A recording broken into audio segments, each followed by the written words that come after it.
My name is Alma Aurora Mountain. And the year I turned 13 was the year my world neatly split into before and after. It wouldn't be a slow dawning, but rather a sticky note adhered to the refrigerator if you wanted me to commemorate the precise moment my family decided I was background scenery in my own story. In a week, stay at a friend's house. I adore you. No explanation, no signature. Only the elegant calligraphy of my mother, which sounded indifferent. On the morning of my birthday, they left for Florida. My younger sister Lily Mountain followed suit with palm tree emojis. When my older sister Jasmine Mountain posted a photo of herself with her pink bag and a happy comment about spending time with family. Convinced that the note was just the beginning and that anyone was going to show up, I waited on the porch with my rucksack placed on my knees. A neighbor, an aunt, and good fortune.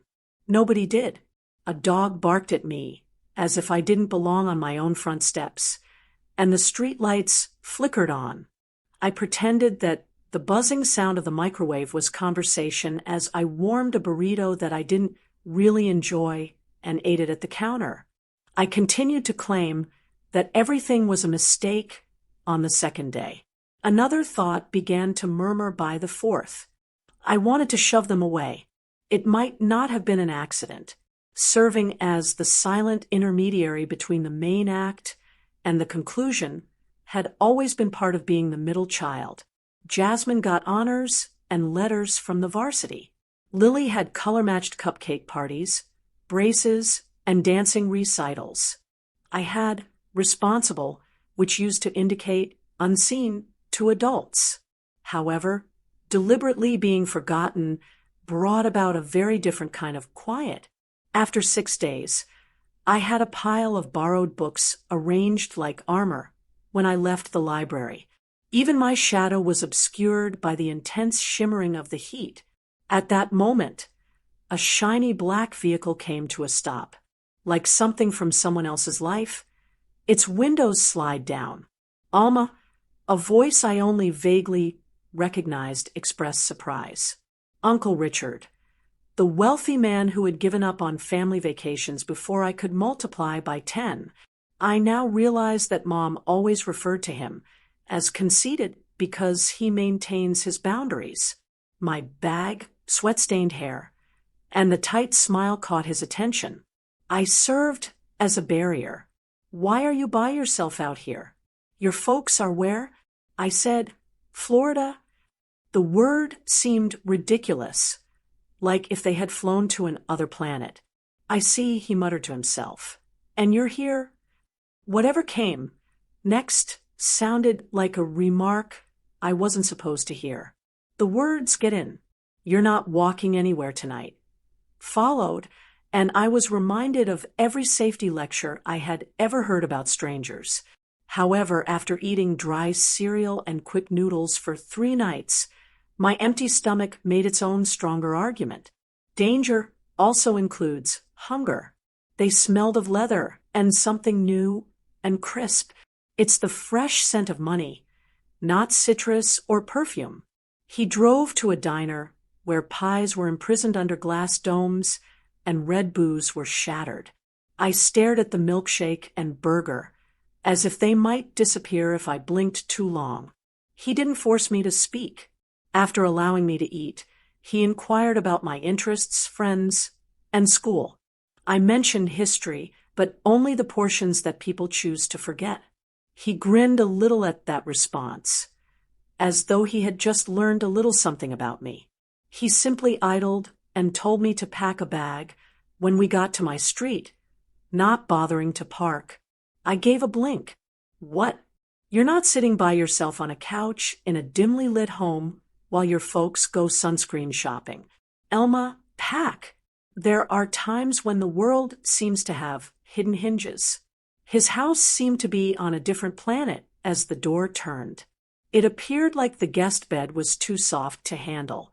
I cautiously sat on the edge, not even wanting to wrinkle the blanket.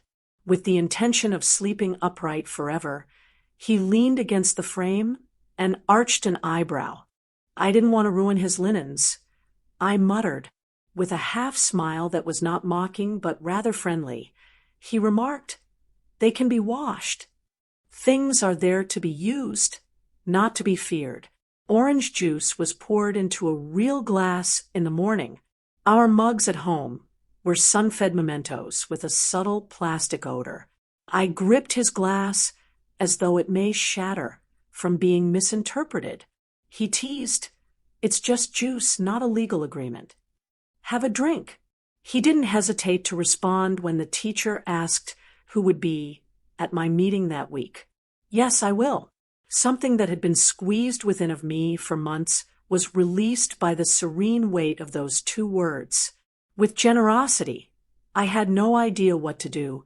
I concealed the tags on the sweater and jeans he purchased because I thought he might want to return them.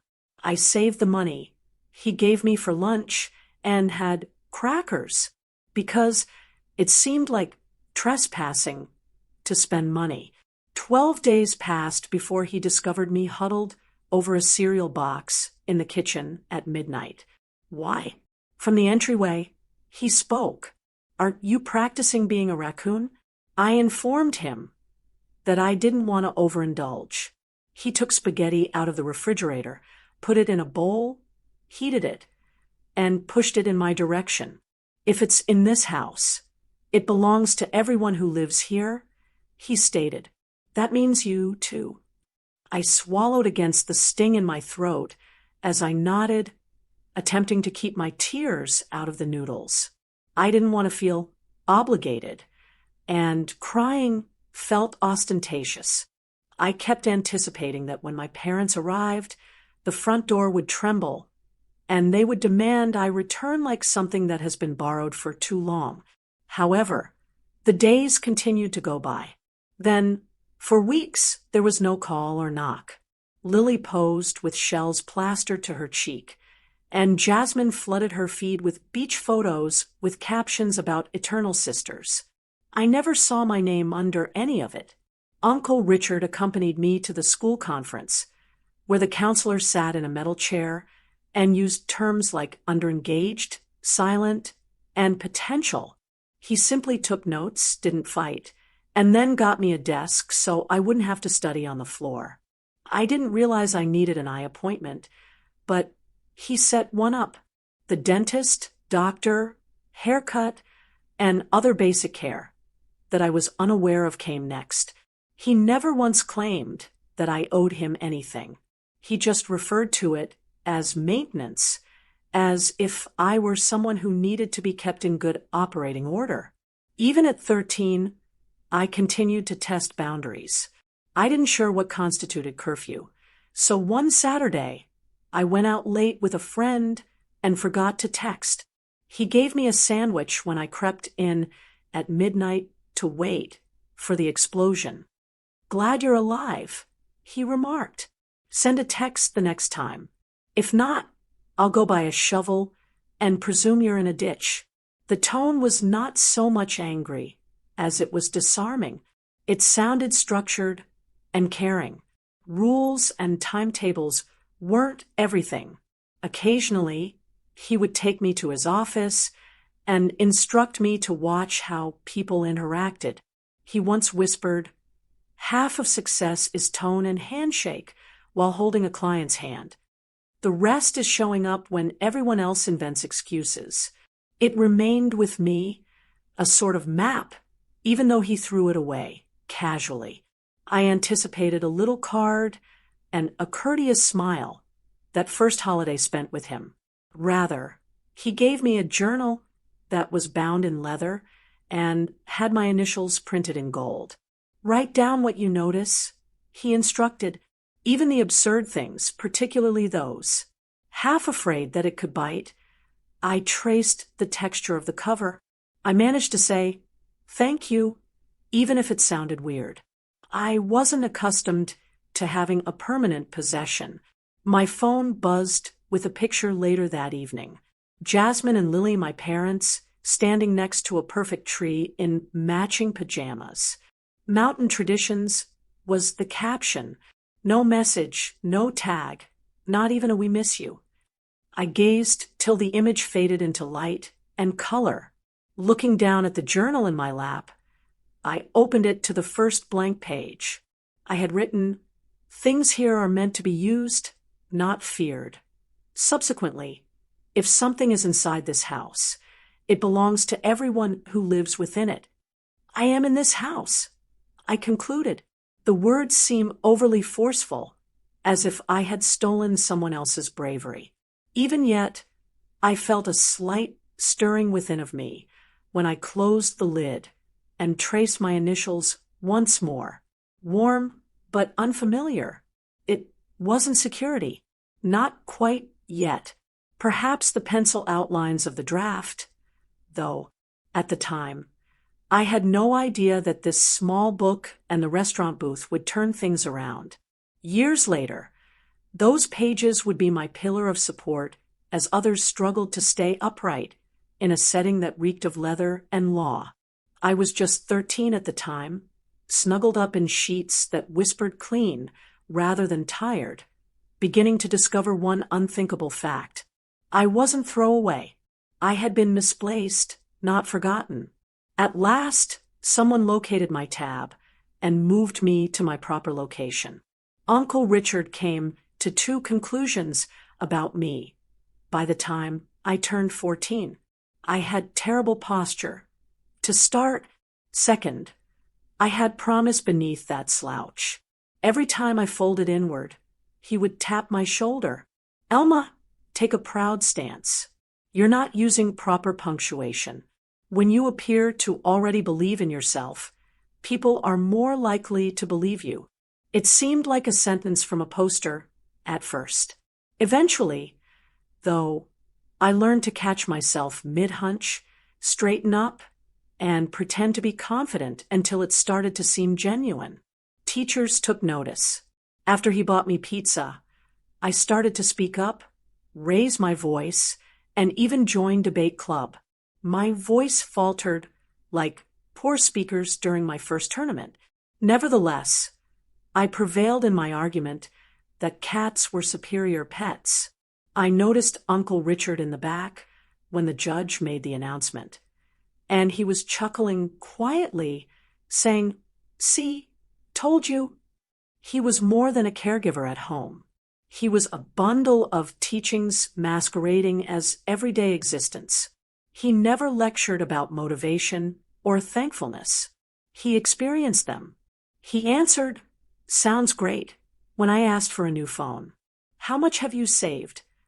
I asked, blinking. "Not one. Once you've earned it, you'll value it twice as much." I was hired to bag groceries for the first time. I waved my first paycheck like a prize when it said 73116. He refused to accept it. Instead, he took me to the bank via car. Two-part rule, he stated, spend half and save half.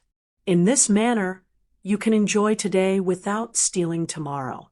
At the time, I rolled my eyes, but as time went on, I came to understand that one line served as the foundation for everything I created. I used to hate the holidays. I used to think of holiday dinners as theatrical productions for which I had never tried out. Christmas had a more subdued beat at Uncle Richard's, but it was more genuinely packed. His presents were thoughtfully chosen rather than ostentatious. A scarf, he said, matched my argument face, a fountain pen that felt heavy in my hand, and a gently used book of To Kill a Mockingbird. My phone was buzzing with pictures from the mountains. In the meantime, posing next to palm trees and tables that appeared to be set up for glossy spreads were my parents, Jasmine, and Lily. "Wish you were here" was never written. The pain was still there, but it no longer drained me as much as it once did. Instead, it served as a reminder that I was discovering what family could look like when it wasn't just a show. He gave me a little box one Christmas. There was a silver keychain with Carlton and a mountain inscribed on it. He described it as a work in progress. I looked up, perplexed. An ongoing project? He grinned. Because we are both like that. You're developing your building skills. I'm becoming more adept at working with others. I just gave him a hug since I was at a loss for words. He refused to let go first, even though it was awkward, like two individuals attempting to recall an ancient language. You don't need shared blood to share a home, I wrote in my journal that evening. He started taking me to his workplace in the summer when I was 16. I was scared. It was odd for them to be surrounded by shiny desks, ironed uniforms, and people who carried themselves like gravity. Relax, he whispered, leaning close during introductions. One leg at a time, they put on their pants. Some even stumble while doing it. The fear vanished as I laughed. Every time I felt insignificant, we would joke about it. Kid, one leg at a time. I learned things from him that I never learned in a school. How to listen before responding. How to see what people meant instead of what they said. How to hold a hand firmly. He once informed me that half the world bluffs. The other half expresses regret for being alive. Acquire the ability to do neither. For the first time, I thought I might be able to create something more than survival. When I was 17, the difference between my past and present felt like a knife. Jasmine tagged everyone, but me in posts on her acceptance to college, with the remark, "Thanks, Mom and Dad." Lily posed next to her brand new vehicle. Her smile was as shiny as the paint. "They don't even check in," I muttered as I gazed at that picture as Uncle Richard made tea. Not even a happy birthday. Not a single text. He kept his eyes fixed on his mug. "How long do you plan to wait for them to remember you?" Like thunder in a closed chamber, the question broke through the silence. He didn't expect me to respond. And I didn't. I gave up waiting for the mountains to turn around that evening. Rather, I started the arduous process of self-remembering. Before prom in my senior year, Uncle Richard gave me a little box. There was a thin silver bracelet with a small etched A inside. "Elma, don't look for approval. Chase peace," he said. "The approval is borrowed. You can maintain peace." That line served as a precursor to everything that would come next, even though I was unaware of it at the time. The confrontation that would gauge all of his lessons. The heartache, the betrayal. However, I simply told him. He sounded like a fortune cookie, grinned, and clasped the bracelet. He chuckled. "After that, be sure to open it before it goes bad." I didn't check to see if anyone saw me laughing that night under strings of lights and a DJ who preferred loudness above rhythm. I'm not being pulled back by an unseen leash. No note with the words, "Back in a week," taped to the refrigerator. Only me, Alma Mountain, incomplete but genuine, at last discovering what it was like to be noticed. My parents had never planned for me to attend college. The scholarship-winning prodigy was Jasmine. With tiaras and trophies, Lily is the golden kid. I was the one who was supposed to be practical. Don't have unrealistic expectations for your family. I might have remained inside that restriction if it weren't for Uncle Richard. He did more than just give the tuition. I had to struggle for each piece because of him.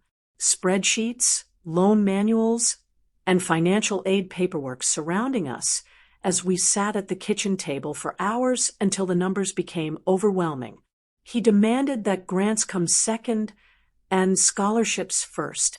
My assistance fills the voids, not the foundation. So I went hunting. 4 left-handed students. There was a scholarship. I took 2 weeks to learn how to write in lefties, another for beekeepers' descendants. I wrote a paper about the delicate equilibrium between people and bees. Gradually, I pieced together a future, even though my only experience was running away from one in 3rd grade. Uncle Richard looked at the Western Summit University envelope as if it were a deal he had personally mediated. "Congratulations," he murmured in a steady yet proud voice. When he said it, his eyes were shining. "Now go prove them right." The day of the move was chaotic. Everyone sobbing indoors, balloons bobbing, parents juggling boxes. Mine didn't arrive. Not a message, not even a wish. Uncle Richard wouldn't let me handle the heavy ones, so he carried everything up 3 flights in the August heat, his shirt sticking to his back. He remarked, "This counts as my annual workout. Don't tell my trainer I actually broke a sweat." When the room was finally ready, I stood there admiring the mismatched linens, the lamp from the charity store, and the subtle fragrance of bleach, and I felt a twist of pain deep within. He must have noticed because he whispered, "Elma, don't look for them here. Look ahead. You're going in that direction." All I could do was nod, my throat constricted. He handed me a little envelope before he left. There was a note in his perfect block, writing inside, "Look in the mirror if you ever feel like you don't belong. Without them, you arrived." For the entire 4 years, I taped it inside my planner. The initial months were difficult. In every class, I felt like an invader. The female wearing used shoes is carrying bags that smell like detergent rather than high-end ones. However, Uncle Richard always called on Sundays, sometimes only to joke. So Miss Dean's list, determined and still subsisting on ramen. I would say, "Hardly." Well, he would respond, "You stay sharp while you struggle." I felt steadied by the beat. There was a certain heaviness in his voice. I met Ethan Cole in my sophomore year. He was the kind of person who could make everyone in the room relax. While working at a communal garden, we got to know one another. In reality, he was planting things. I was acting as though I understood how a shovel operated. I rolled my eyes when he offered to show me, but I agreed. Months later, we began dating cautiously and gently, but it was genuine. There was nothing heroic about Ethan. He made no attempt to save me. It meant more to me than I could have ever imagined that he respected me. "Why do you double-check everything, even the tiniest stuff?" he questioned one night around exams. "Because for a long time, I was the mistake nobody fixed," I added after pausing. He refrained from using cliches. "Then let's make sure no one overlooks you again," he remarked, simply taking my hand. At that point, I understood that he actually regarded me as someone who had carved out her own light rather than as the forgotten middle kid. An ancient ghost appeared by junior year. Ethan's ex-girlfriend Sabrina was the type of person who could turn regret into theater.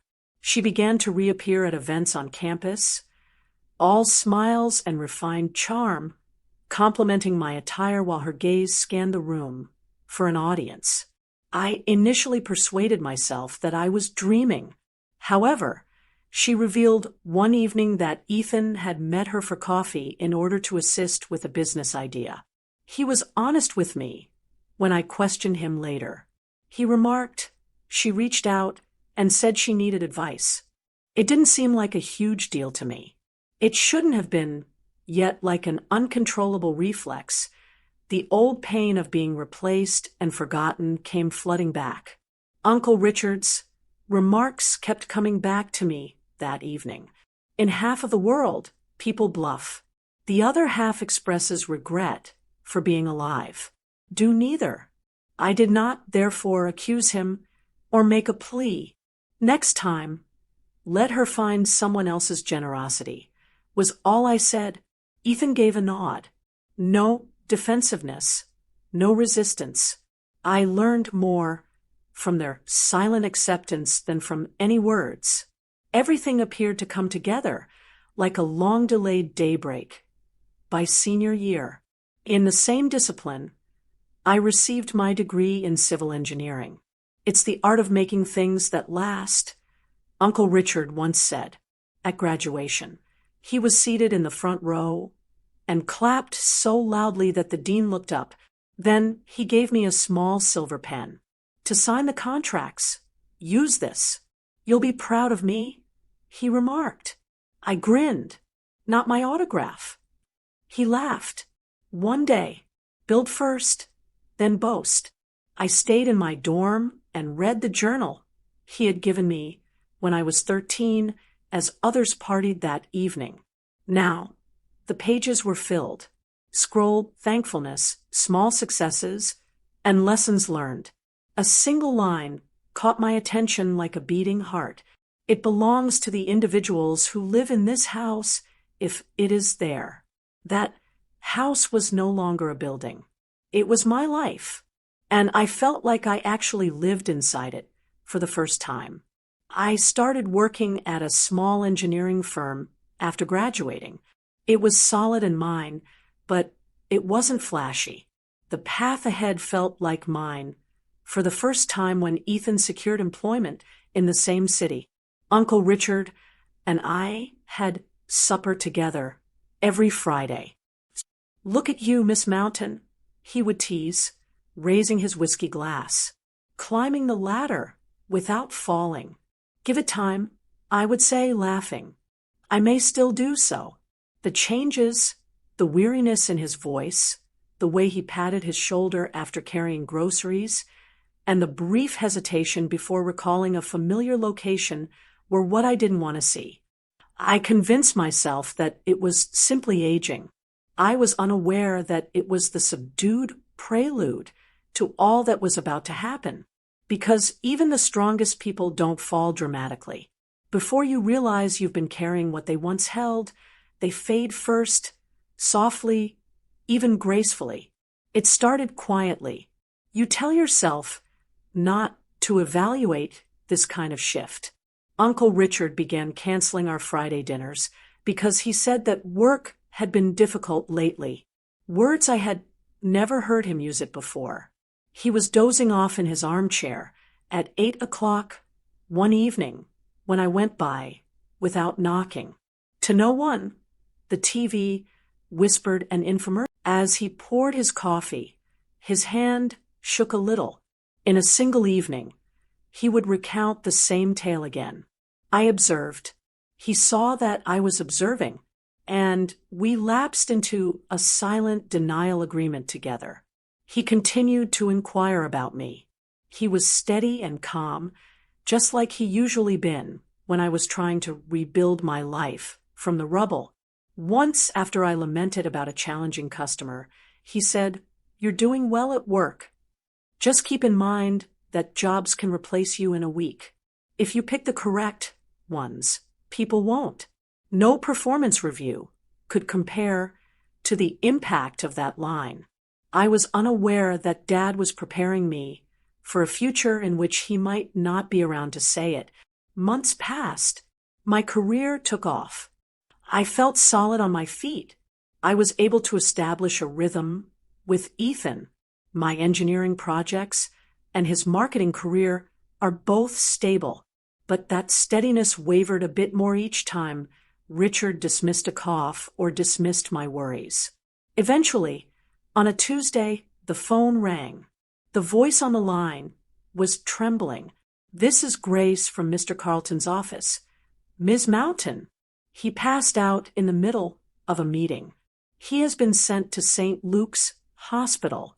Just red light streaks, and the thumping of my heart in my hands remained as the drive faded. He appeared quite little against all that white when I eventually arrived at his room. He managed a twisted smile. When he spotted me, though, he growled, "Don't look so grim." I requested a complimentary night's stay. If you don't care about the food, it's 5 stars. My throat stung when I tried to laugh. I said, "You scared me." He gave a slight shrug. "It's all the first time." Softer still after that. "Take a seat, child." He waited till silence descended upon the room. Only the gentle shuffle of footfall beyond the door and the silent pulse of equipment. He continued, in a raspier voice than I had ever heard. I'm delighted it turned out to be me. Even though I always assumed your dad would be the one teaching you these skills, how to handle money, stand tall, and debate without raising your voice. I muttered, "Don't talk like that." "Like what? Like you?" I was unable to continue. Once more, he smiled that half smile that was more consoling than words could possibly express. He took my hand, an uncommon gesture from him, and murmured, "Honest. Alma, you've surpassed everyone's expectations of you. Just keep one thing in mind." "What is that?" "The extra piece isn't you. You weren't." I blinked quickly when my vision became blurry because I didn't want to cry. He noticed the effort and gave a slight smirk. "The cost of dry cleaning will be your responsibility if you get these sheets wet." Halfway through, the sound cracked as I laughed. However, for a little moment, everything seemed to be back to normal. After spending a few nights in the hospital, he returned home slower and quieter while continuing to act as if nothing had happened. Both of us understood that something unseen had changed between us, but we never discussed the fear again. He gave me a box covered in gold that last Christmas. The same leather journal he had given me when I was 13 was inside. It wasn't blank anymore, though. Each page was filled. Jokes, brief remarks, tips, sketchy sketches, and even taped restaurant receipts with notes like "Best Burger of 2014. The calories are still not worth it." I briefly stopped breathing after reading the final page. Though shaky, his handwriting was still readable. "Keep this in mind the next time they attempt to eliminate you. Your own chapter has already been written." My throat tightened as I looked up. "For all these years, have you been writing in this?" He gave a shrug. "You couldn't save all the nice lines for yourself." I hugged him, leaning in, not a cautious one, an actual one. "Easy," he murmured and laughed. "You're going to break a rib." However, I persisted a bit longer. I knew deep down that this was the final time I would hear that laugh in the same place. Months later, I didn't immediately answer the phone. The world was still half asleep, and it was early. The phone buzzed once again, then a third time. Grace's voice broke on the other end.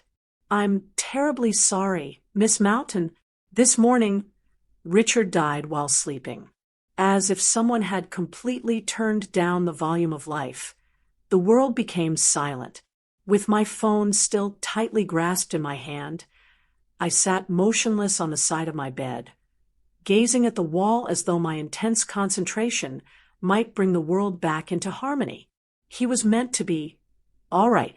He was not meant to vanish suddenly, but to continue making jokes about cholesterol and aging. The days that followed were a haze. Calls, paperwork, funeral plans. He had given me the title of executive. He had, of course, the important details would be unknown to anyone else.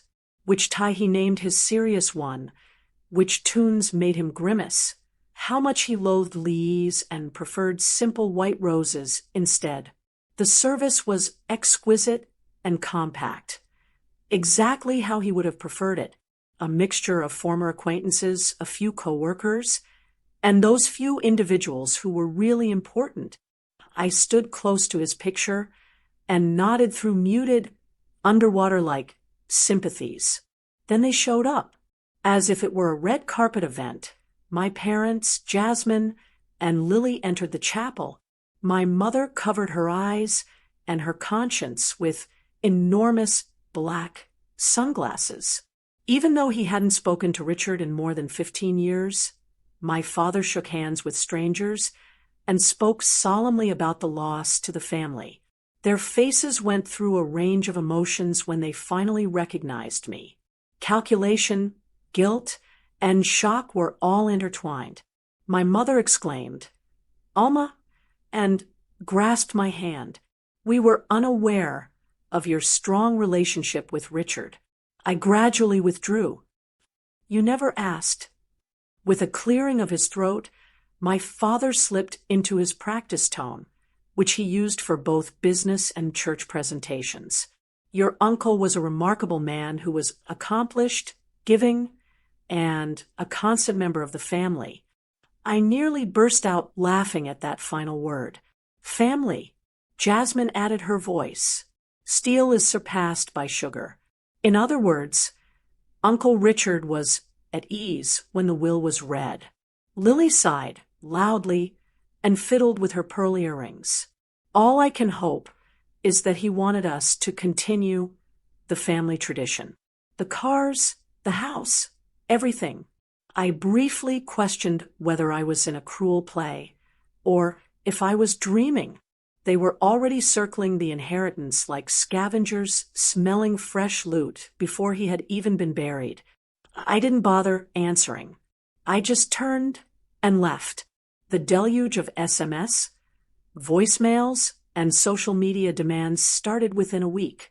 False warmth emanated from my mother's speech. We ought to get back in touch. Honey, all we have is our family.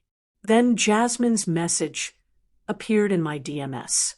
We ought to discuss estate-related issues shortly. While Lily submitted an emoticon that attempted to make sadness look stylish, Jasmine wrote, Mr. Halpern, Uncle Richard's lawyer, called shortly after. The reading of the will is set for Monday morning. It might be exciting, he added. Your uncle had very clear expectations.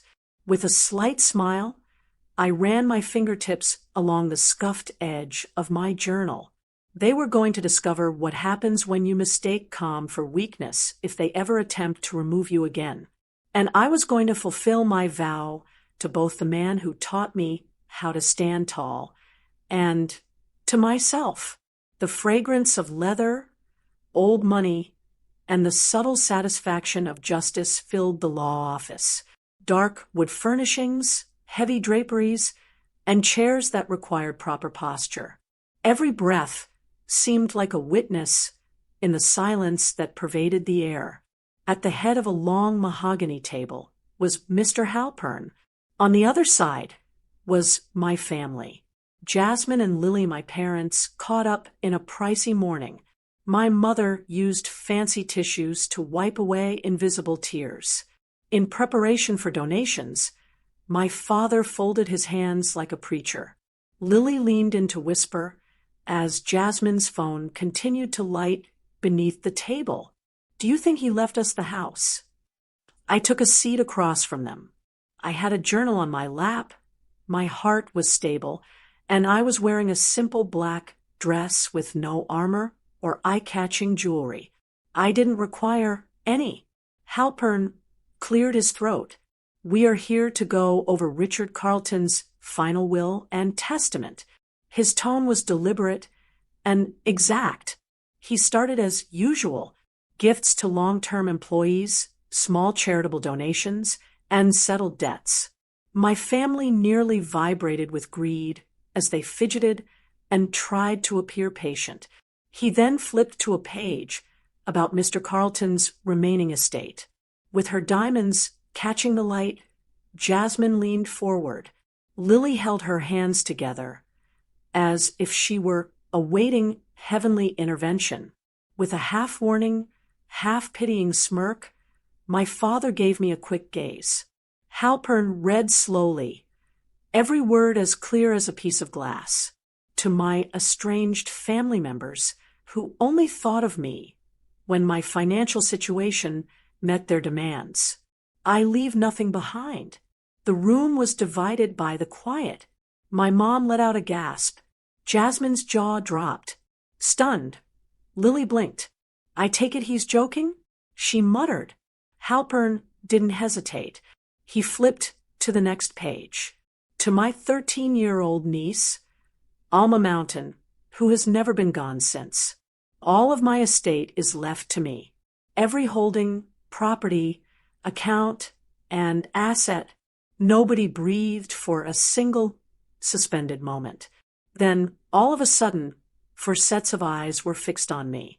The hush was broken first by Jasmine, whose voice was tremulous and piercing. That is not feasible. He hardly knew her at all. I maintained a steady tone. He spent 15 years getting to know me. You simply lost interest. My dad's cheeks turned scarlet. You took advantage of him. I put my palm on the journal and traced the soft, worn leather with my fingertips. You poisoned him against his family. No, I muttered. That was something you did on your own. You left me a message on the refrigerator that day. Lily made an effort to be pleasant. Elma, hurry up. I take it you don't intend to save everything? We are related. Once more, family. I grinned and exhaled slowly. Weary, not haughty, nor crude. I said, funny. Even though it doesn't sound like family after 15 years of silence, we are suddenly related again, now that money is at stake. Mr. Halpern gently snapped the folder shut. The will is sealed. Mr. Carlton was quite detailed. Every contest will be eliminated right away. After opening her mouth, my mother changed her mind. Their expressions of incredulity turned to rage.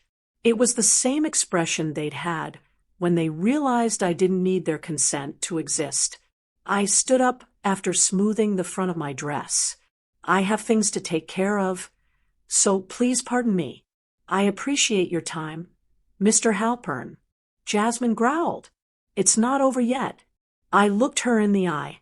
When you stopped referring to me as your sister, it was finished.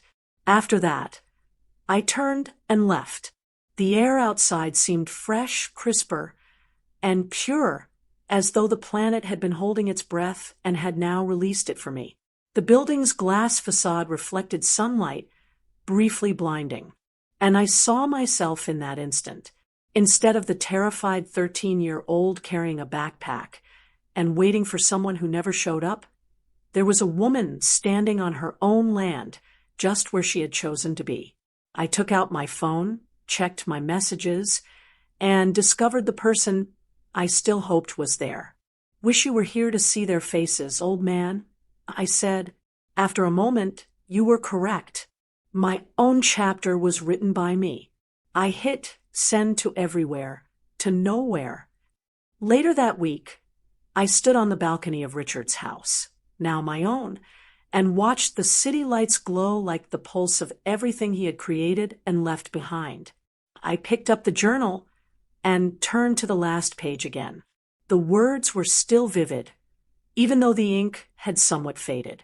Remember this if they attempt to erase you once more. I grinned. You've already written your own chapter. I did. I muttered. And I'll keep writing. I wasn't thinking about money, actions, or possessions at the time. I was wondering what the 13-year-old girl had done wrong as she held a rucksack and a fridge notice on a porch. I would tell her this if I could get in touch with her again right now. One day you'll have a life that never regrets taking up space, a home that doesn't treat you like a guest, and a name that no one ignores. Ethan put an arm around my shoulders and went outside onto the balcony. Are you all right? I leaned against him and nodded. Yes, it seems like a complete circle. He peered down at the expanse of the city. You know, he would be proud. Soft blue above the skyline. I inclined my face toward the sky. I believe he is already. The city lights below us glistened like books turning, and for the first time, I had complete and unchangeable ownership over the story.